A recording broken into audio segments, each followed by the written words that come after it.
Nissan has often been criticised for having pretty average infotainment systems, but finally the tide is turning, and today I'm going to walk you through a detailed review of the Nissan Qashqai infotainment system. You're going to find a similar system in the Nissan X-Trail as well, although the Qashqai now comes with Apple CarPlay and Android Auto. Finally, if you do want to check out a detailed review of the infotainment system you'll find in the Pathfinder and the Patrol, click up here. Otherwise, let's get stuck into it.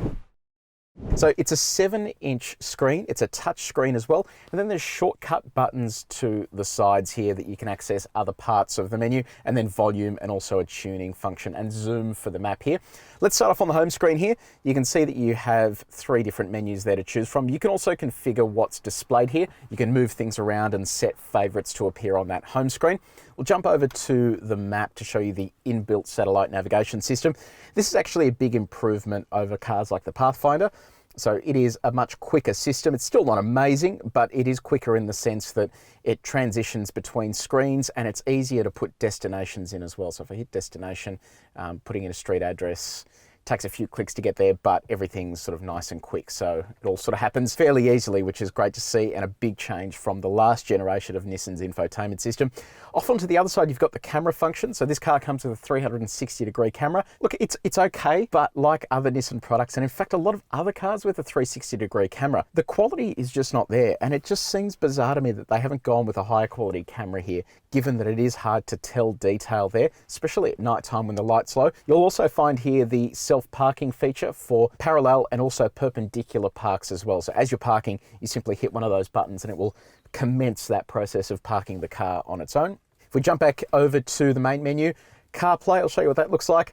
So standard sort of integration here. It's not a wide screen, but it is big enough to contain all of the information that you need there. Audio, this comes standard with FM, AM and DAB plus digital radio. Now, depending on which Nissan model you're in, some vary in terms of the functionality they have here, but generally this system is going to be very similar. So in addition to the audio connection there, you have USB connectivity, auxiliary, you even have a CD player. That's fairly old school, but it's good to see that it's there. You can also stream through Bluetooth, so you can have Spotify and other music streaming functions running through there as well.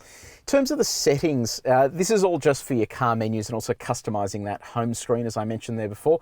But there is an interesting feature here under Info, and that is the Vehicle Eco Drive Report. So this tells you what your driving is like, what it's been like in the past, which is pretty handy information to have. And the feature that I really like the most here is Where Am I? So this is especially handy if you ever need to call emergency services and you're not sure where you are. One hit of that will give you GPS coordinates. You give that to emergency services, they'll be able to find you. And then in addition to that, have a look at this. We're currently attached to 17 satellites. So that's how we get our accurate position around the globe, which is really, really cool stuff. And it shows you how advanced cars are becoming. So that has been a detailed look at Nissan's infotainment system. If you've got any questions, let us know in the comments section below. You can also see a full written review of this infotainment system at carexpert.com.au.